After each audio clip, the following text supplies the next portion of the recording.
यादों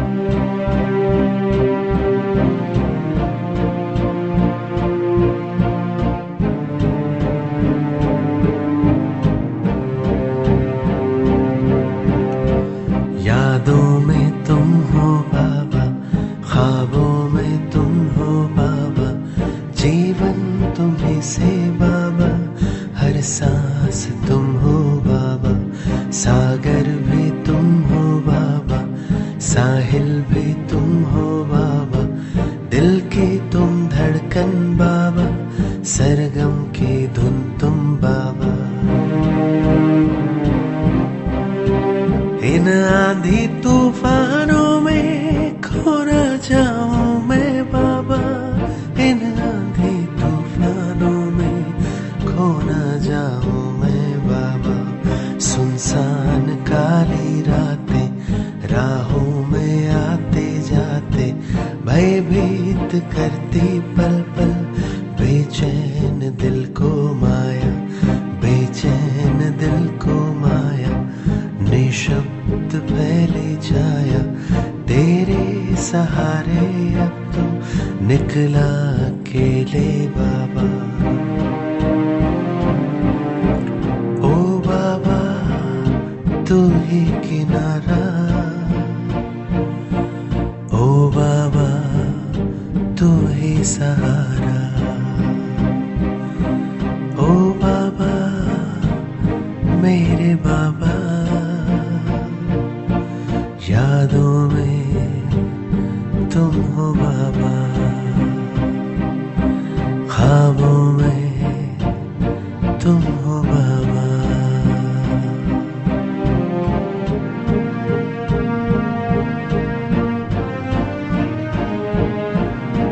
दर्द की दवा तुम बाबा, गम में सुकून तुम बाबा, सपनों की उड़ाने तुमसे, जीवन की राह तुम बाबा, सफर में खुशी तुम बाबा, जीने का सहारा बाबा, हर पल में तुम हो बाबा, धड़कन में तुम हो बाबा, जीवन में तुम हो बाबा, पल पल में तुम हो बाबा, हर पल में तुम हो बाबा,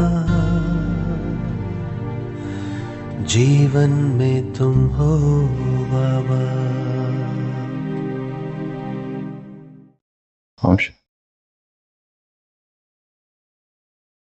जो जमाने में हिम्मत न हारे, अपनी तकदीर खुद जो सवारे, इस जहां में उसी के हमेशा कामयाबी कदम चूमती है। हमने माना जहान में बहुत रोग है, जो दुखों से लड़े वो बड़े लोग हैं।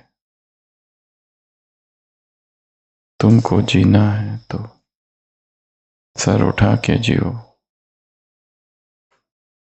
अपने सारे गमों को भुला के जियो, मुस्कुरा के जो हर पल गुजारे, अपनी तकदीर खुद जो सवारे, इस जहां में उसी के हमेशा कामयाबी कदम चूमती है। जो जमाने में हिम्मत न हारे, तुम हमारी उम्मीदों की तकदीर हो, आने वाले जमाने की तस्वीर हो, दे रही है सदा ये तुम्हें जिंदगी, आसमां को छूना है तुमको अभी, बढ़ के मंजिल उसी को पुकारे, अपनी तकदीर खुद जो सवारे, इस जहां में उसी के हमेशा कामयाबी कदम चूमती है। जो जमाने में हिम्मत न हारे, अपनी तकदीर खुद जो सवारे। किसी ने कहा है,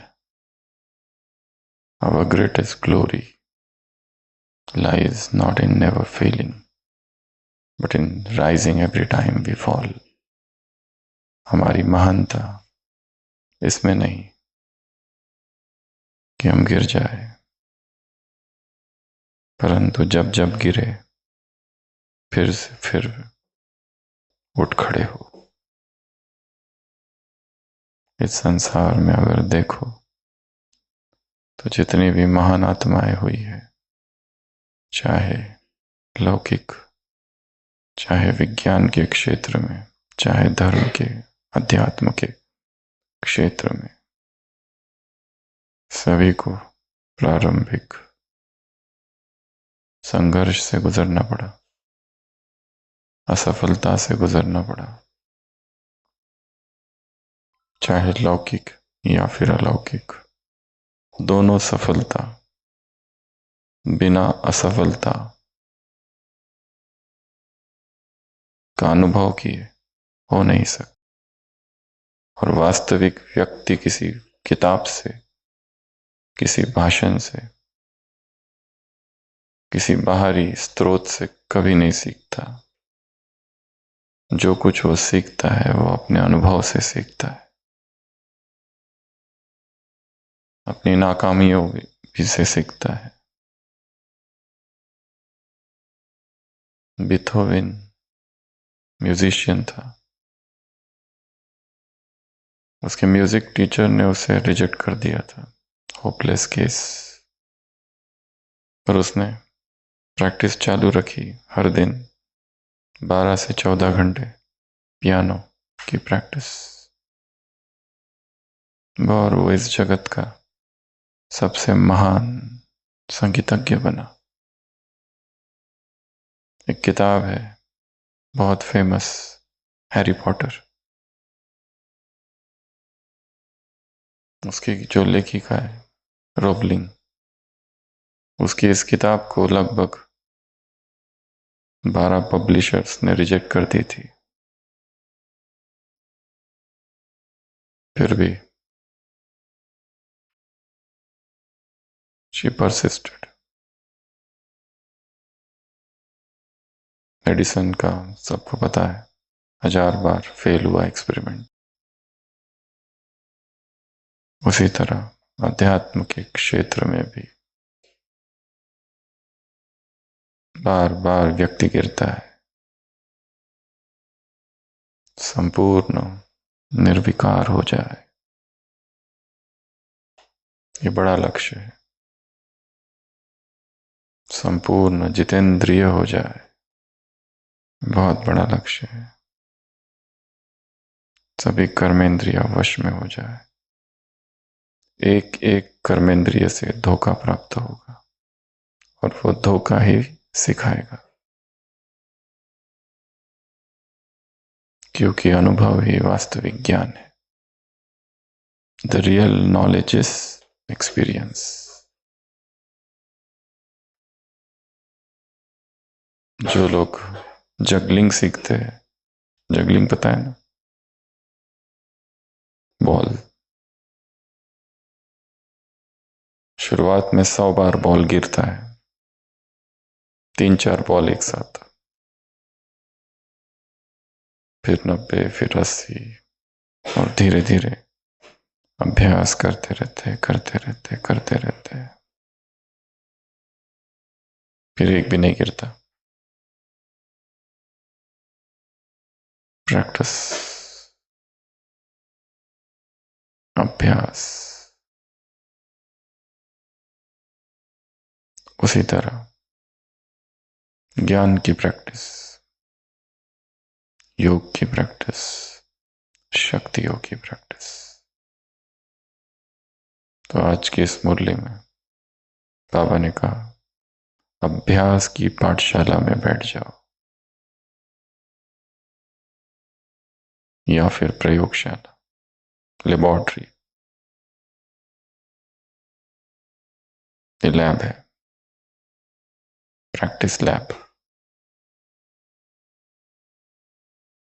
सत्य के प्रयोग करो, शक्तियों के प्रयोग करो, ज्ञान के प्रयोग करो, योग के प्रयोग करो। योग योग कहते हो परंतु प्रयोग कम करते हो। नॉलेजफुल हो परंतु पावरफुल नहीं हो। व्यास बन गए हो परंतु अभ्यास कम करते हो।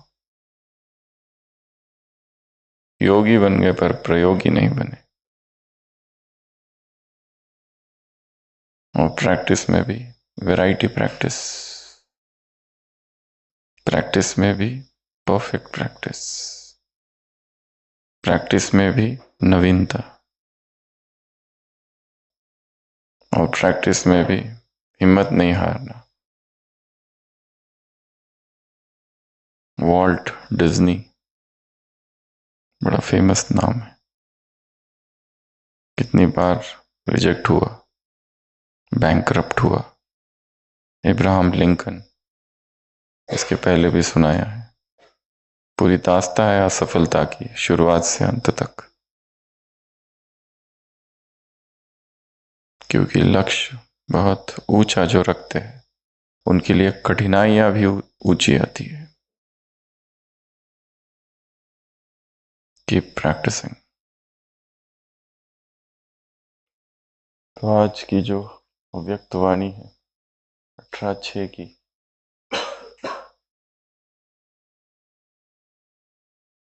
इसमें बाबा ने ढेर सारे प्रश्न पूछे हैं। अब तक हम लोग टेस्ट दे रहे हैं रोज, NK, DK, JK, VK। तो आज एक नई टेस्ट है, ये बाप दादा की टेस्ट है।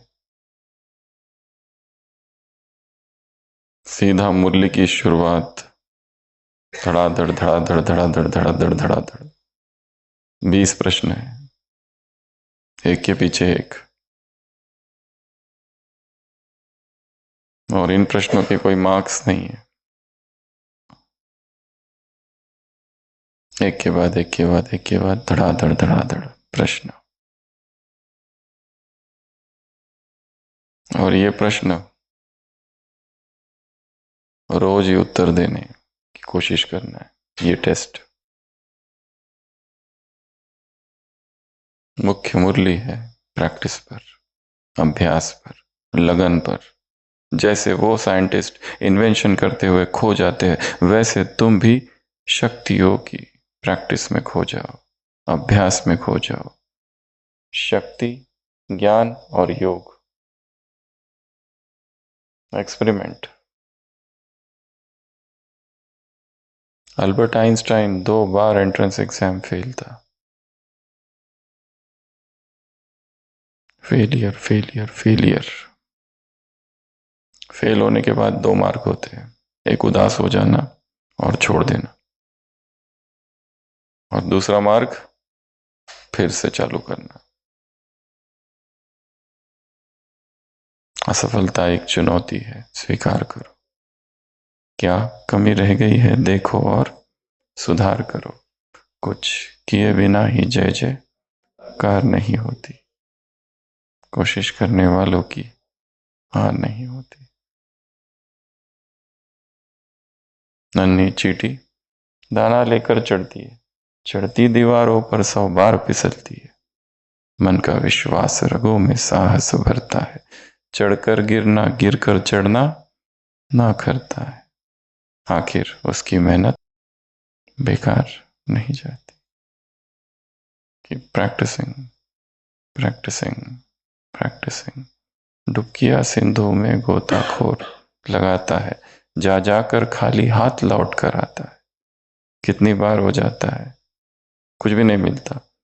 मिलते ना सहज ही मोती गहरे पानी में, बढ़ता दुना उत्साह इसी हैरानी में। मुट्ठी उसकी खाली हर बार नहीं होती। So keep practice. बाबा ने कहा है ऊपर ऊपर से नहीं लहराओ, क्या करो, गहराई में जाओ, रत्न मिलेंगे। तो मुरली की शुरुआत ही प्रश्नों से है। तो हम आपसे प्रश्न पूछेंगे, आप उत्तर देना। रूहानी मिलन वाणी से परे की स्थिति में स्थित होने से होता है या वाणी द्वारा होता है? ऑप्शन ए वाणी से परे स्थिति में, ऑप्शन बी वाणी द्वारा। वाणी द्वारा, ए बी। इसमें कोई मार्क्स नहीं है, ये आपको अपने खुद के उत्तर लिखने हैं। वाणी से परे स्थिति प्रिय लगती है व वाणी में आने की स्थिति प्रिय लगती है?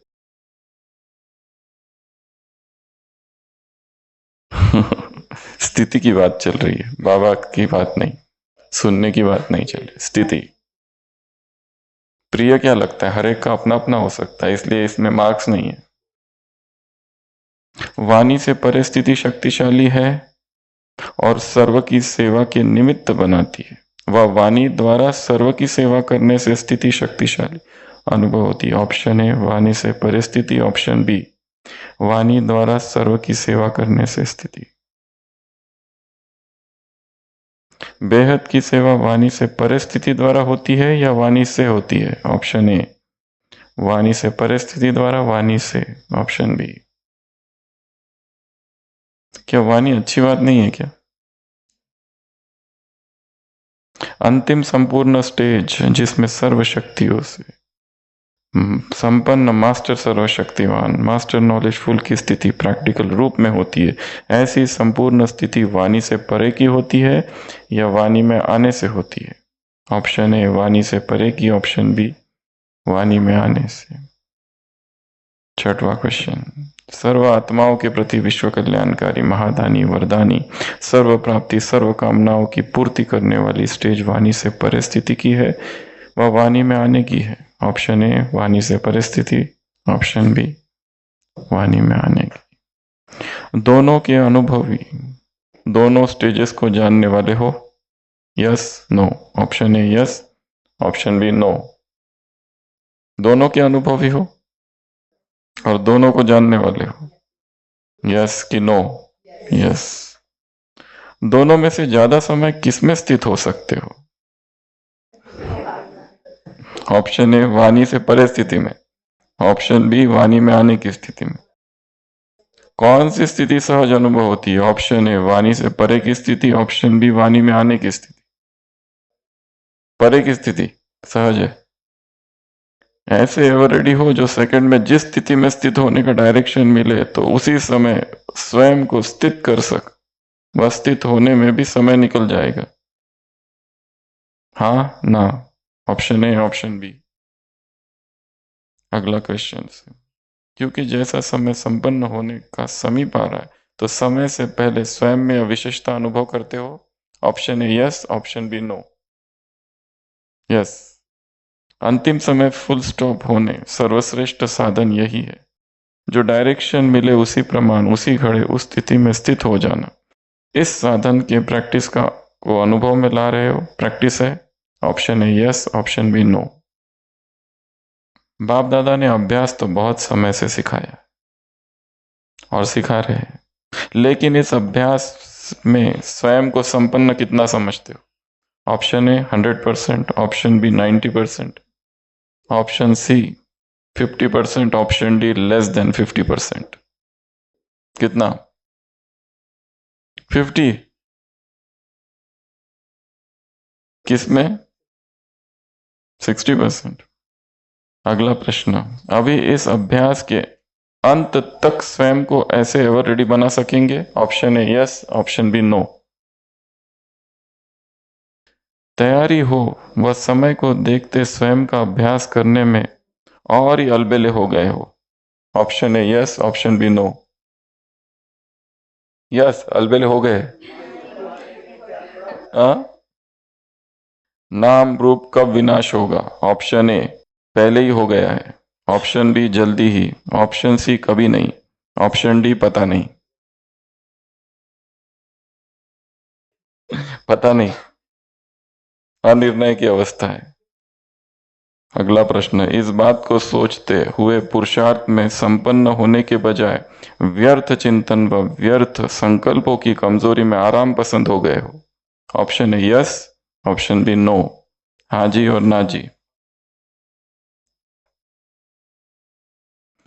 अगला प्रश्न, आजकल बच्चों के पुरुषार्थ की रफ्तार देखते हुए बाप दादा मुस्कुराते रहते, सर्व आत्माओं को बार बार संदेश यही देते रहते कि योगी बनो, ज्ञानी बनो, और संदेश देने वाले स्वयं को यह संदेश देते हैं। Option A yes, option B no. C क्या है? अनेक बार अनेक प्रकार की युक्तियां मिलते हुए भी बार बार बाबा को चिटकियां डालते रहते, अर्थात शिकायतें बाप दादा को मिलती है, उससे क्या समझा जाए? ऑप्शन ए, जो समझना है समझ लो। ऑप्शन बी, हमारा अटेंशन कम है। ऑप्शन सी, हम में हिम्मत कम है। ऑप्शन डी, हम अलबेले हैं। ये सारी बातें हैं मुरली में। लास्ट प्रश्न, सर्वशक्तिवान के बच्चे बन शक्तिहीन आत्मा होना, जो स्वयं को भी कंट्रोल ना कर सके, वे विश्व के राज्य को कंट्रोल कैसे करेंगे? ऑप्शन ए, कर लेंगे। ऑप्शन बी, नहीं करेंगे। ऑप्शन सी, नहीं करेंगे इसलिए हमें शक्तिशाली बनना है। ऑप्शन डी, नहीं करेंगे इसलिए हमें अपने हाल पर छोड़ दो। ये डायरेक्ट एज इट इज प्रश्न है। 10 और 10 20 और भी कुछ है, पर वो प्रश्न के रूप में नहीं है। ये मुरली ही वैसे ही शुरू हो रही है, एज इट इज प्रश्न है, जरा भी इधर से उधर नहीं किया है एक्सेप्ट आंसर्स में। तो मुरली की शुरुआत ही प्रश्न प्रश्न प्रश्न प्रश्न प्रश्न प्रश्न प्रश्न से। और इस मुरलियों में बाबा ने बच्चों के दोष युक्ति से बताए हैं। ये सारे प्रश्न पूछे पहले। भाषण देने की ये भी एक टेक्निक है। भाषण की शुरुआत कैसे कैसे की जाती है संसार में? स्पीच की technique, technique 1 story, technique number 2 audience से प्रश्न पूछो सीधा, और वो प्रश्न बहुत ही विचित्र प्रश्न हो, हट के प्रश्न हो। भाषण की शुरुआत कैसे की जाती है उसकी ये टेक्निक से। तो फर्स्ट टेक्निक स्टोरी से, सेकंड टेक्निक प्रश्न पूछो ऑडियंस से,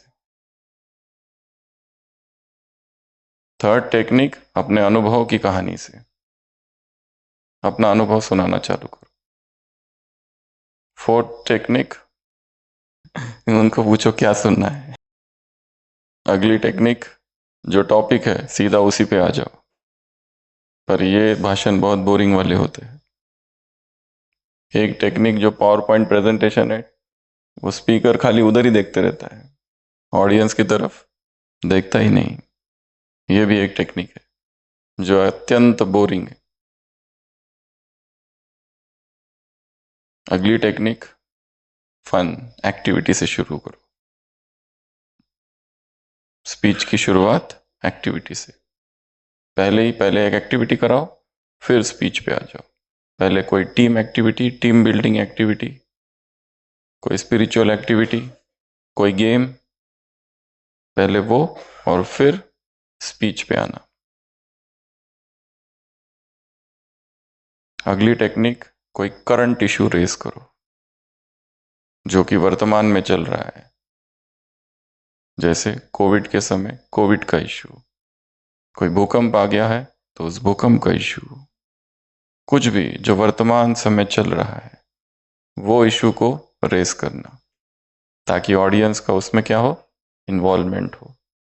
या फिर एक ऐसा प्रश्न फेंकना ऑडियंस की ओर कि हर एक उत्तर दे, तुम बताओ तुम बताओ तुम बताओ तुम बताओ तुम बताओ तुम बताओ। एक और टेक्निक है जिसका वीडियो किसी ने भेजा था, परफेक्ट टीचर कौन है। तो पहले उसमें सारे स्टूडेंट्स का वीडियो दिखाया है और फिर लास्ट में टीचर दिखाया है। तो टीचर ने सभी के मोबाइल अपने वहां रखे और हाथ में हथौड़ा है, सब जागे हुए हैं। अगर कोई उठा तो उसके मोबाइल पर हथौड़ा। देखा होगा आपने ये वीडियो एक, वो टीचर के सामने सारे मोबाइल रखे हुए और सारे स्टूडेंट ऐसे जागृत है, क्योंकि अगर कोई सोया तो हथौड़ा उसके मोबाइल के ऊपर। अगला एमसीक्यू से शुरुआत करो भाषण की। एक होता है प्रश्न पूछना जो ऑडियंस बताएगा, एक है प्रश्न और उसके 4 ऑप्शन बताना। कि इनमें से तुमको क्या लगता है? अगला, ऑडियंस को ही एक एक को कहना, सामने आके बताओ। सबसे सहज। तो आज का हमारा टॉपिक है सहनशीलता की शक्ति। हाँ भाई जी, आप आओ, आपको क्या लगता है सहनशीलता की शक्ति क्या है? बस 1 घंटा पूरा कर लेना एक एक को बुलाकर, क्लास पूरा हुआ। हाँ, आपको क्या लगता है, आप थोड़ा बताएंगे? आप थोड़ा ज्यादा हंस रहे हो, आप बताओ। ऑडियंस दो प्रकार की होती है। एक तो वो होते हैं जो एकदम बीच में हर चीज में प्रश्न आगे हाथ खड़ा करते हैं, मैं बताऊंगा, उनको शांत करना पड़ता है। एक दूसरे होते हैं जो चल रहा है चलने दो, हम पीछे एकदम बिल्कुल। ये ऑडियंस के भी प्रकार है, लेक्चरर के भी प्रकार है, भाषण देने वाले भी। एक वो भाषण होता है जो उनके फिक्स्ड भाषण होते हैं, फिक्स्ड उदाहरण होते हैं, वही उदाहरण पिछले 10 साल से सुना रहे हैं, वही भाषण। ऑडियंस को पहले ही पता है ये क्या बताने वाले हैं। एक वो, एक दूसरा टीचर होता है जो बिल्कुल उसके आंखों के सामने से मक्खी भी नहीं हिलती, एकदम अचल अडोल स्थिति में आते हैं, कोई एक्सप्रेशन नहीं, कुछ नहीं। और एक तीसरे प्रकार के जो अपने प्रेजेंटेशन को देखते रहते हैं। एक अगला प्रकार है खाली नीचे ही देखते हैं। एक वो है जो एक जगह पर बैठकर भाषण करता है। दूसरा वो है वो बैठता नहीं है, चलते रहता है, चलते रहता है, चलते रहता है, कंटिन्यूस चलते रहता है। एक वो है चलता भी रहता है और नीचे भी घुसता है ऑडियंस के बीच में, इधर उधर से घूमता है, इधर घूमता है, उधर घूमता है, सब तरफ घूमता है। तो ये भाषण के प्रकार है, ऑडियंस के प्रकार, भाषण के प्रकार, श्रोताओं के प्रकार। हाँ, कोई एक्शन के साथ भाषण करते हैं, कौन सा करना चाहिए आप सोचो। और कोई है कि जो बस बैठ जाते हैं, बस कुछ नहीं करना है, एक ही जगह बैठते हैं, ना कोई प्रेजेंटेशन है ना कुछ है, और पूरी ऑडियंस को हिला देते, ना कोई एक्सप्रेशन करते, ना हाथ हिलाते, ना कुछ करते, ऑडियंस को हिला देते। बोलते कम है, 10-15 मिनट ही बस, उतना काफी है। गुरुस्तु मौनम व्याख्यानम शिष्यस्तु चिन्ह संशय। बहुत, कोई कोई को 10 बार चिट्ठी भेजनी पड़ती है तभी भी रुकता नहीं, बेल बजती रहती है, बजती रहती है, बजती रहती है। और कोई कोई इतना जल्दी पूरा कर देते हैं कि फिर सोचते अब क्या करना है, आधा घंटा दिया था 20 मिनट में पूरा हो गया, क्या करूं अभी, टाइम पूरा हो गया, अभी कैसे भी खींचो टाइम को। तो बाबा ने भी धड़ाधड़ धड़ाधड़ धड़ाधड़ मुरली की शुरुआत ही प्रश्नों से की है, ये है, ये है, ये है, ये है, ये है, ये है। तो हमने इसको 2 भागों में विभाजित कर दिया, पार्ट 1 और पार्ट 2, 10 इधर डाले और 10 इधर डाले। तो ये ग्रुप में पोस्ट किए जाएंगे प्रश्न, तो इनको देखते रहना, इसका कोई मार्क्स वगैरह कुछ नहीं है।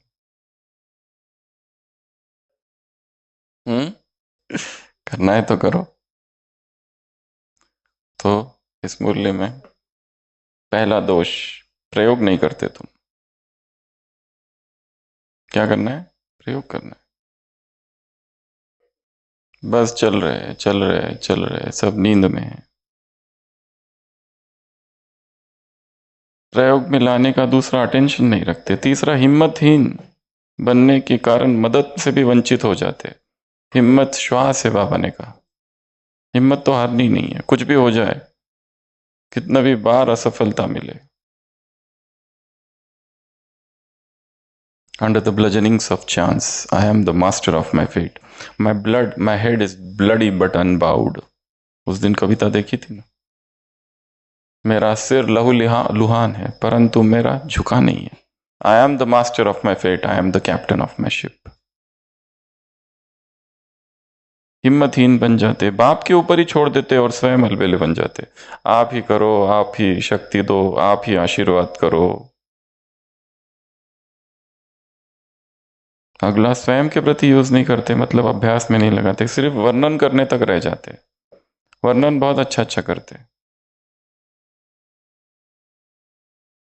अंतर्मुखी हो हर शक्ति की धारणा करने से अभ्यास में नहीं लाते, धारण करने के अभ्यास में नहीं लाते।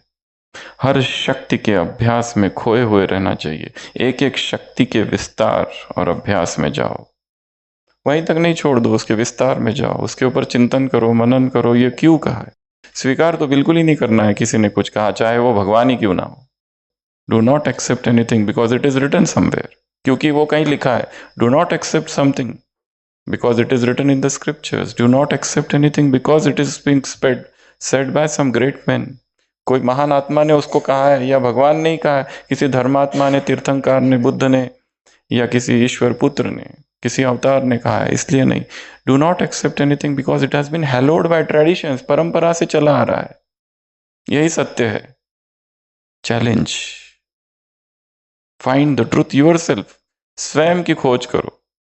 ये क्यों मान लिया मैं आत्मा हूं, अनुभव तो हुआ नहीं, फिर माना क्यों? मुरली में आया इसलिए।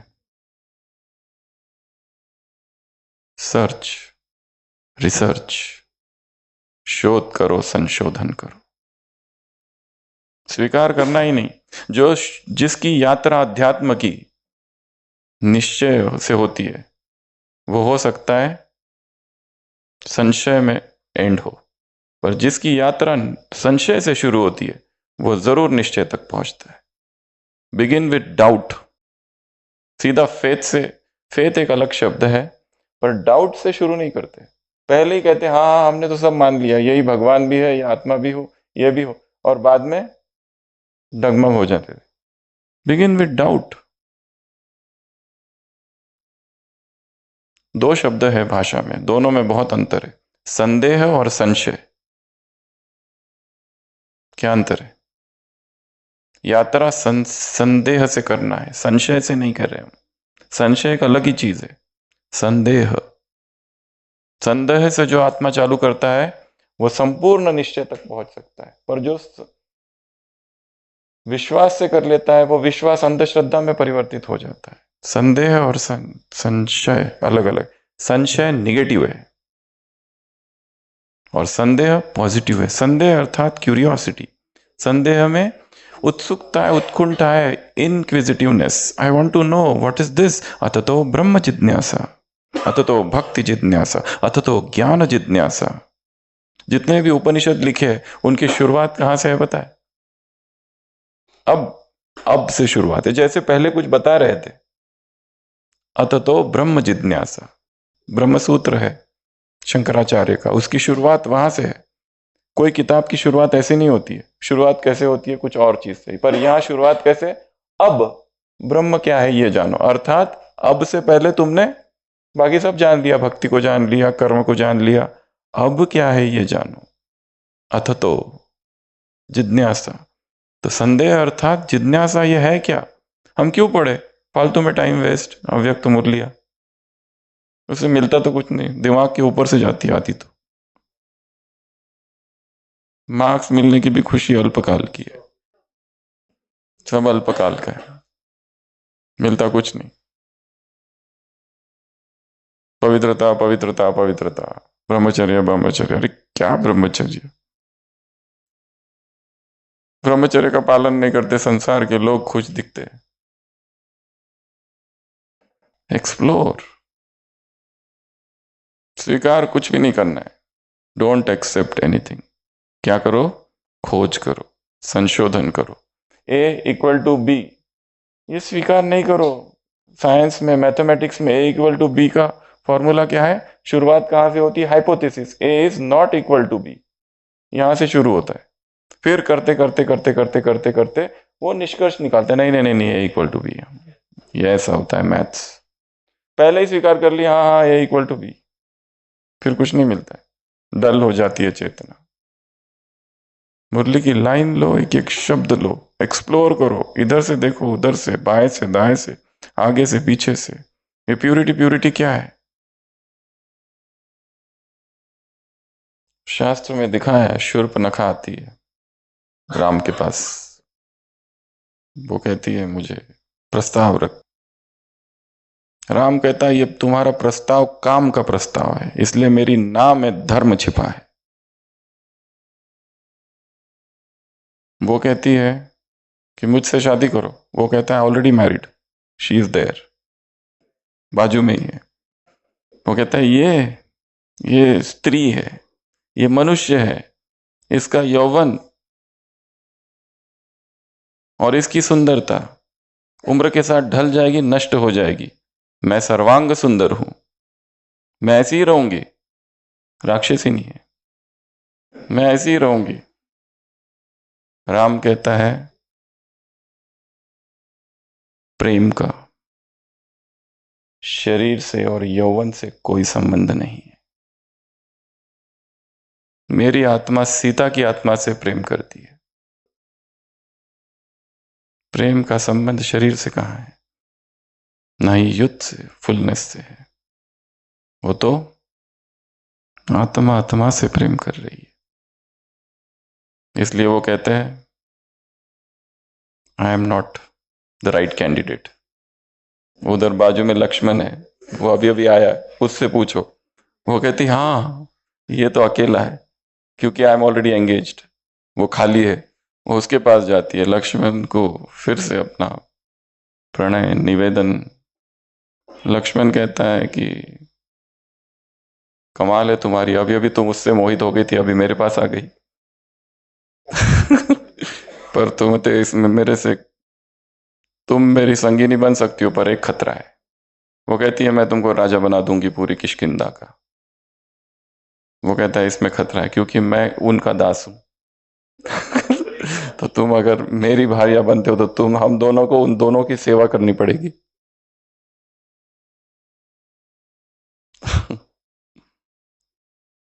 इसलिए तो चिढ़ती है वो, सीता को मारने दौड़ती है। तो शास्त्रों में क्या लिखा है, भगवान क्या कहता है, उन दोनों को समन्वय। भगवान ने कहानियां उठाई है शास्त्रों की और अपनी पॉइंट्स को टंगाई है।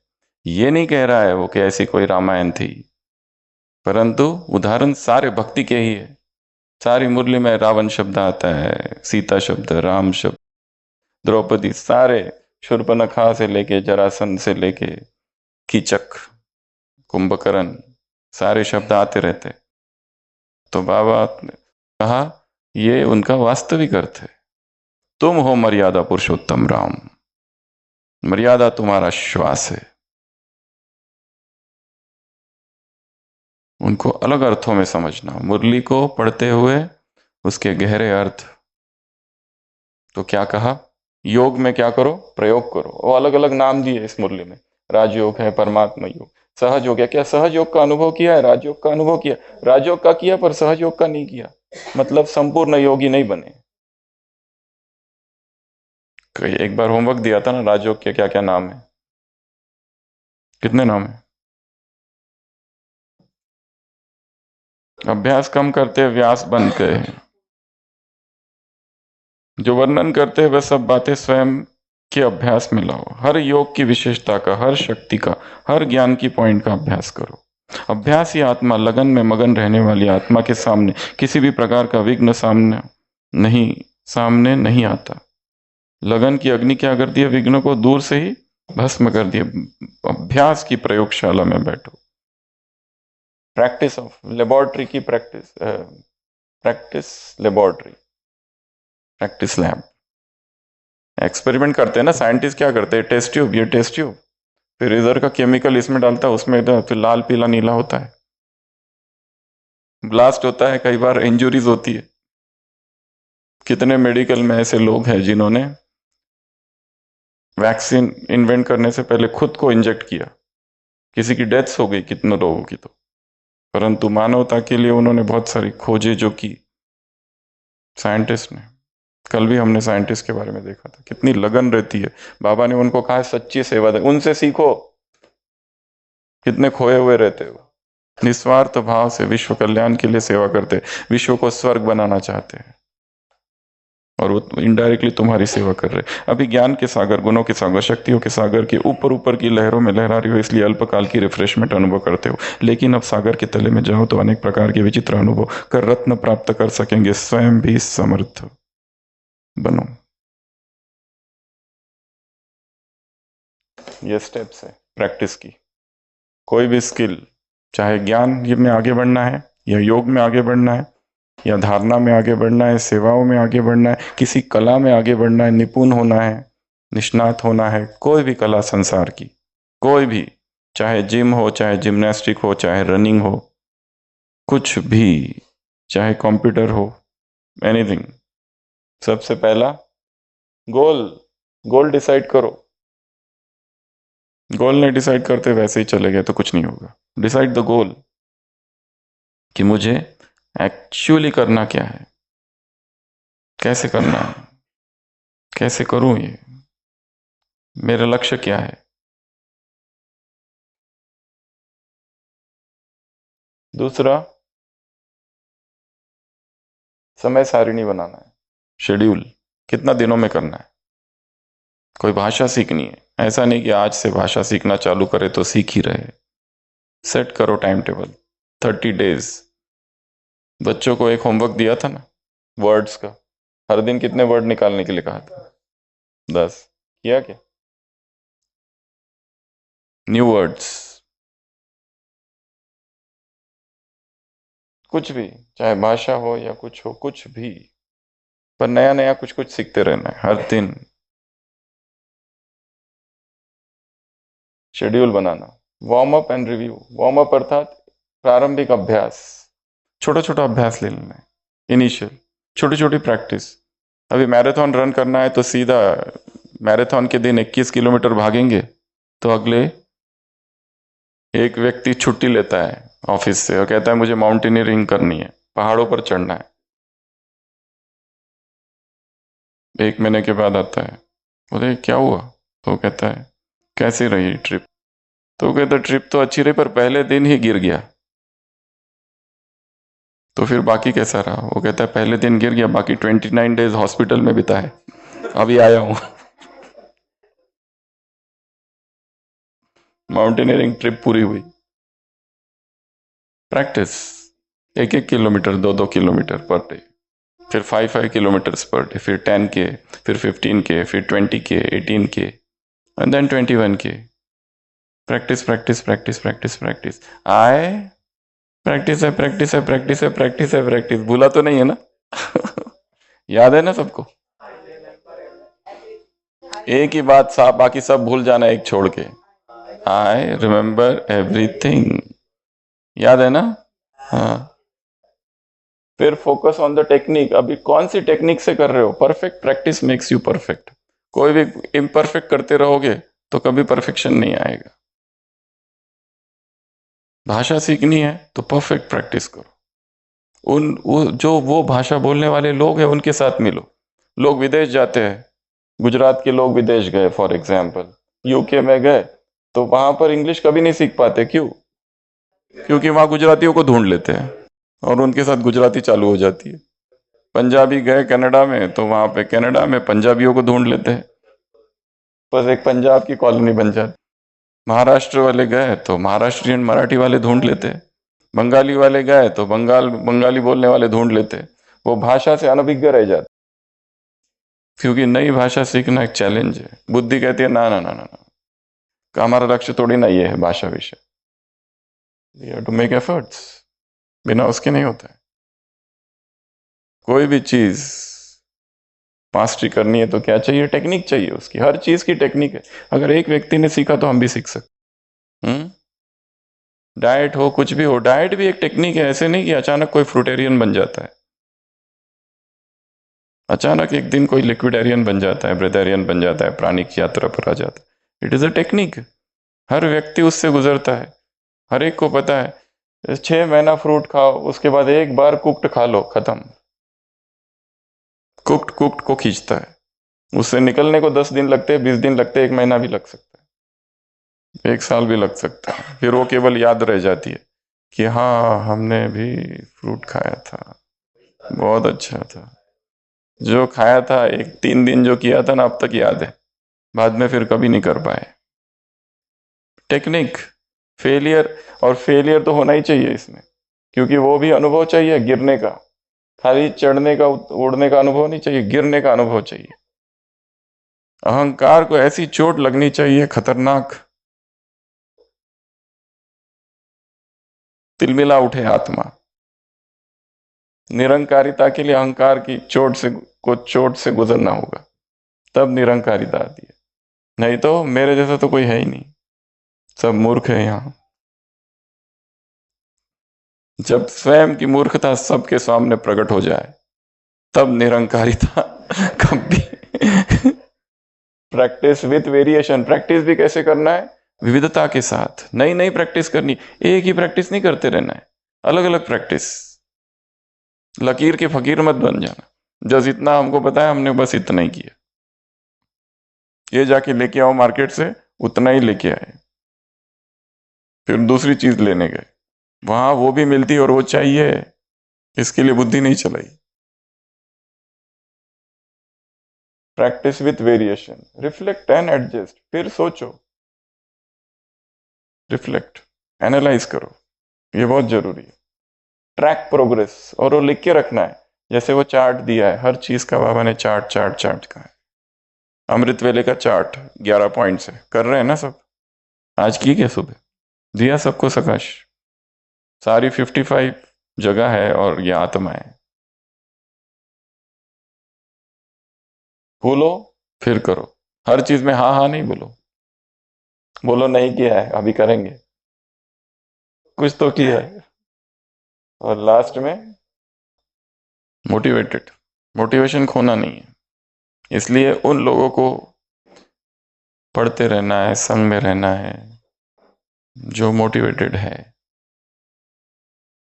सभी मनुष्य, सबके जीवन में उदासी आती है, निराशा आती है, दुख होता है, फील होता है, हर्ट होते हैं, फिर भी दुखी नहीं होना। हमें याद है जब हम मुंबई पहुंचे थे यहाँ से, तो बहुत पहले 2000, तो जो जिनसे मिले थे डॉक्टर से, उन्होंने कहा था बेगर्स आर नॉट चूजर्स। कि तुमको कुछ भी नहीं आता, तुम थोड़ी डिसाइड करोगे तुम क्या करना है। जो भिखारी होता है वो चूजर नहीं होता है, जो दिया जाए वो करो। तो चोट थोड़ी लगनी चाहिए, चोट लगने के बाद ही।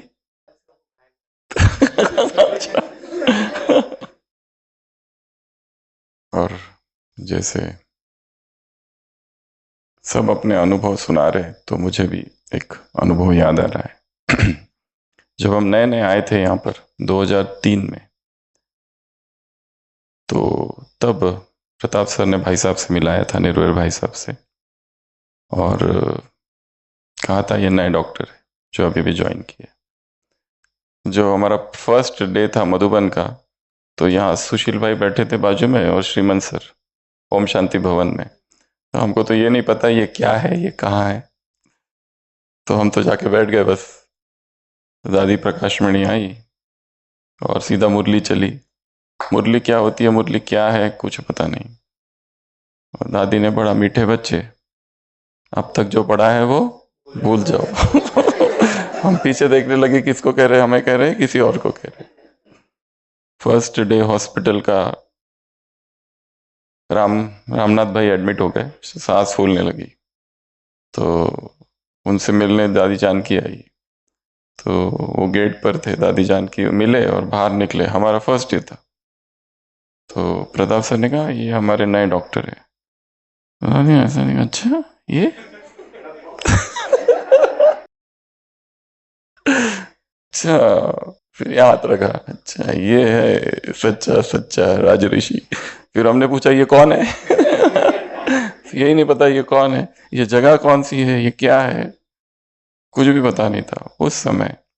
इतना नशा था, इतना नशा था कि हम सुबह सुबह आ जाते थे, श्रीमन सर थे उनके साथ, 1:30 बजे निकलते थे, 2 बजे पहुंचते थे। तो संजय भाई होते थे, अभी तो शरीर छोड़ दिया, तो बाबा की कुटिया खुद ही खोलते थे। तो उसमें से ऐसा लाइट लाइट आते रहता था, बहुत ज़्यादा पावर। और फिर एक बार नीचे निर्भय भाई साहब से मिले थे, तो उनसे हमने पूछा था कि अभी हमको क्या करना चाहिए। तो उन्होंने कहा था, एक बार तो हमको पीजी मिल गई थी, पर वैराग इतना ज़्यादा था कि पोस्ट ग्रेजुएशन की एमडी की सीट ठुकरा दी थी। पिताजी गए थे ली थी एडमिशन, पर हम गए नहीं। गवर्नमेंट की एक सीट गई। अब गवर्नमेंट की सीट ले या भगवान को पाए, क्या करे। इतना भयंकर वैराग्य, इतना वैराग्य, इतना वैराग्य कि कुछ भी नहीं चाहिए यहाँ का। कुछ भी मतलब कुछ भी नहीं चाहिए। सारे सर्टिफिकेट सब कुछ जलाने को तैयार। वो सब छुपा दिए घर वालों ने। तो हमने भाई साहब से पूछा था ऐसे ही कि मुझे क्या करना चाहिए, तो उन्होंने कहा था तुम पोस्ट ग्रेजुएशन करो। ये बात कब की है? नवंबर 2003। हम आए थे बाबा से मिलन में फर्स्ट टाइम 30 नवंबर। फिर ग्लोबल हॉस्पिटल में आए 15 दिसंबर। यहाँ 1.5 साल थे लगभग, 31 मई तक, 2005 तक। इस बीच भाई साहब से एक दो बार मिलना हुआ। तो उन्होंने कहा था कि तुम जाकर फिर से पढ़ाई करो। तो हम गए। 5 साल 6 मास बाहर रहे, अलग अलग जगह पर। मुंबई में थे बहुत समय। और जब मुंबई जाने का समय था तो भाई साहब ने एक लेटर दिया था, इस डॉक्टर से जाके मिलो। और जब उस डॉक्टर से मिले तो उसी डॉक्टर ने कहा था बेगर्स आर नॉट चूजर्स। सीधा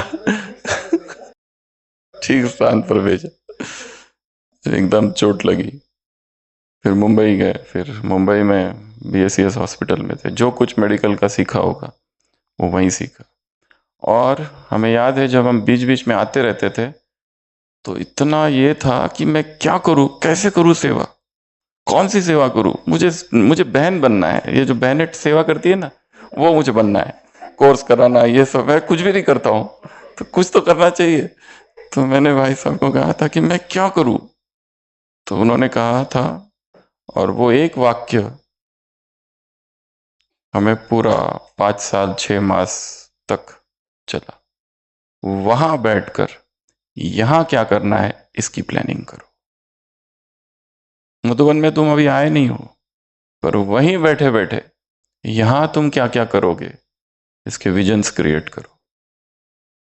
ये एक बहुत पावरफुल बात उन्होंने कही थी, और ये हमारे साथ लंबा समय तक चली। और एक बार फिर 2010 में भाई साहब खुद एडमिट थे, और हम ही नाइट ड्यूटी में थे। बाईपास हुआ था, पूरी रात जागे थे। शुगर बहुत अचानक से शुगर बढ़ गया था। और पर एक बात और सीखने को मिली कि इतनी बड़ी सर्जरी हुई, उसका वो एक दिन छोड़ के उन्होंने खुद ही हमको बताया था कमरे में कि मेरे जीवन में ये पहला दिन है जिस दिन मैंने मुरली नहीं पढ़ी। वो भी क्योंकि बाईपास हो गया। उसके अगले दिन थोड़ा सा आईसीयू में थे, हम नाइट में थे। तो वो एक ही दिन था सुबह का जिस दिन मुरली नहीं पड़ी। फिर दूसरे दिन देखा तो मुरली पढ़ रहे थे। दूसरे दिन तो शिफ्ट भी हो गए। तो ये बहुत प्रेरणा वाली बात थी हमारे लिए, क्योंकि हम उस समय अपने संघर्ष की अवस्था में थे बाहर। पर जब भी आते थे मिलते थे, और कई बार मिले। और जब से यहाँ आए 10 अक्टूबर 2010 वापस आ गए फिर 5 साल 6 मास के बाद। तब से कई बार कई कई बार मिलना हुआ। एक चीज उनमें हमने देखी थी, रहमदिल। बिल्कुल, इतना रहम, इतना रहम, कोई भी हो कैसा भी हो। और दूसरा एक शालीनता, एक रॉयल्टी, जैसे राजा होता है ना। एक राजा, एकदम रिलैक्स, कोई जल्दबाजी नहीं, एकदम कूल, कूल कूल। एक बार गए थे, एक बहन से बातें हो रही थी उनकी। वो बहन इतना चिल्ला रही थी, इतना चिल्ला रही थी, और मोबाइल भी लाउड स्पीकर मोड पर था। वो सुन रहे थे बस। सुनते सुनते फिर वो मोहन भाई आए, उनको दे दिया। फिर हमसे कहा हाँ जी डॉक्टर साहब कहिए। एकदम कूल। तो कई बार मिलना हुआ, और बहुत अलौकिकता, बहुत रूहानियत, बहुत प्यार। कई बार हम लोग उधर पिकनिक के लिए जाते थे नीचे, और जब आते थे आते आते मिलते थे, तब भी बहुत मतलब प्यार से। और कई बार हेल्थ रिलेटेड के लिए बहुत बार बुलाते थे, तब जाते थे। एक बार याद है यहाँ से अहमदाबाद भी लेके गए थे हम, जब वो अचानक वेंटिलेटर पर डालना पड़ा था 2011 या 12 में। तो ऐसे जो भी इस यज्ञ की महान आत्माएं हैं, महान हस्तियां हैं, उनके चरित्र से, उनके जीवन से, उनकी वाणी से, उनके बोल से, उनके संकल्पों में कितना पावर होता है, कितनी शक्ति होती है। जब भी दादी जानकी से मिलने जाते थे, फिर भाई साहब से मिलने जाते थे, तो फिर पूछते थे दादी का क्या है, कैसे है, क्या है, पूरा डिटेल। अपने बारे में बाद में, पहले दादी का पूछते थे।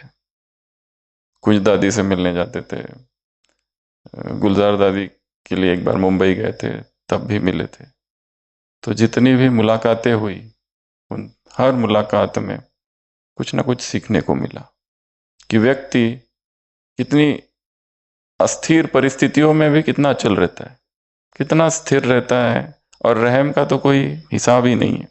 चाहे कोई कैसा भी हो, कितनी भी गलती हो, अपकारियों पर भी उपकार, और बहुत निर्माण और बहुत मदद। जब हम नए नए ज्वाइन किए, फिर मिलने गए, वो जानते तो पहले से ही थे, कई बार मिल चुके थे। तो बहुत मतलब, अभी हम इतने नए थे, कुछ हमको ज्यादा पता नहीं था, तो कहाँ थे हम। तो जो भी महान आत्माएं हैं, सीनियर्स है, उनके प्रति एक समर्पण भाव हो, तो ही हम सीख सकते हैं उनसे। यदि हम उनसे आर्गुमेंट्स करते रहते हैं, शिकायतें करते रहते हैं, तो उनसे हम कभी नहीं सीख पाते, या उनका जो विश्वास हमें प्राप्त होता है वो कभी नहीं प्राप्त होता है। यह भी एक सूक्ष्म बात है सीखने की। जो भी हमारे सीनियर्स है, चाहे उम्र में छोटे ही क्यों ना, परंतु पद में यदि सीनियर है, तो उनके प्रति क्या हो, सम्मान का भाव हो, रिस्पेक्ट का भाव हो,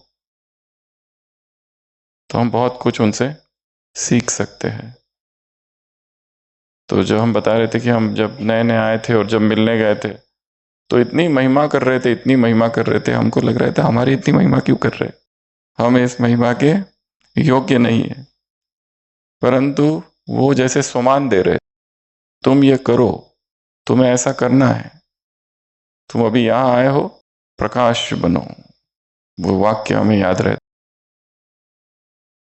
और सब यज्ञ को प्रकाशित करो। तो बड़े लोग जो भी बोलते हैं, उसमें वरदान छिपा हुआ होता है, तो उनसे हम सीखते रहते हैं।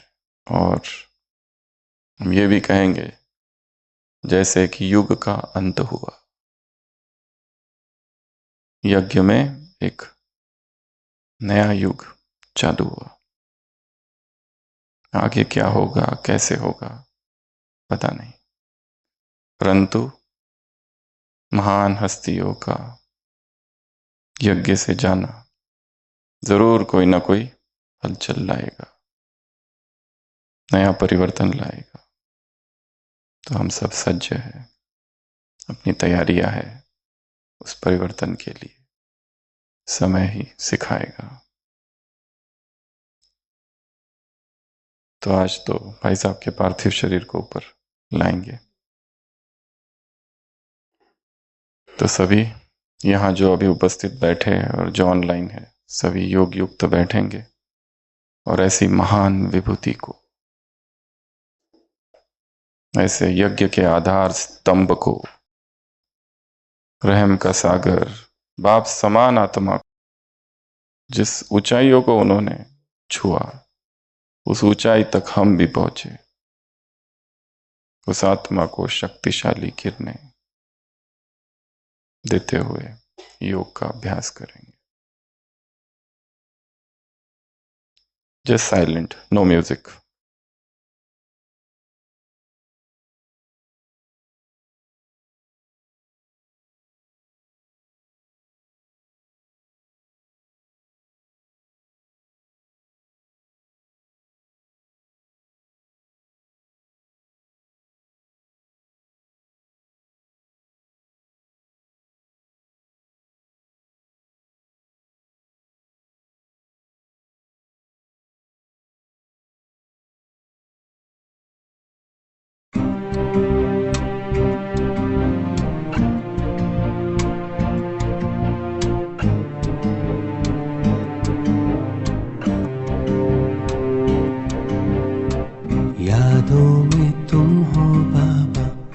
ख्वाबों में तुम हो बाबा, जीवन तुम्ही से बाबा, हर सांस तुम हो बाबा, सागर भी तुम हो बाबा, साहिल भी तुम हो बाबा, दिल की तुम धड़कन बाबा, सरगम की धुन तुम बाबा। इन आंधी तूफानों में खो ना जाऊं मैं बाबा, इन आंधी तूफानों में खो ना जाऊं मैं बाबा। सुनसान काली रातें राहों में आते जाते, भयभीत करती पल पल, बेचैन दिल को माया, बेचैन दिल को माया, निशब्द फैली छाया, तेरे सहारे अब तो निकला अकेले बाबा। ओ बाबा तू ही किनारा, ओ बाबा तू ही सहारा, ओ बाबा मेरे बाबा। यादों में तुम हो बाबा, ख्वाबों में तुम हो बाबा।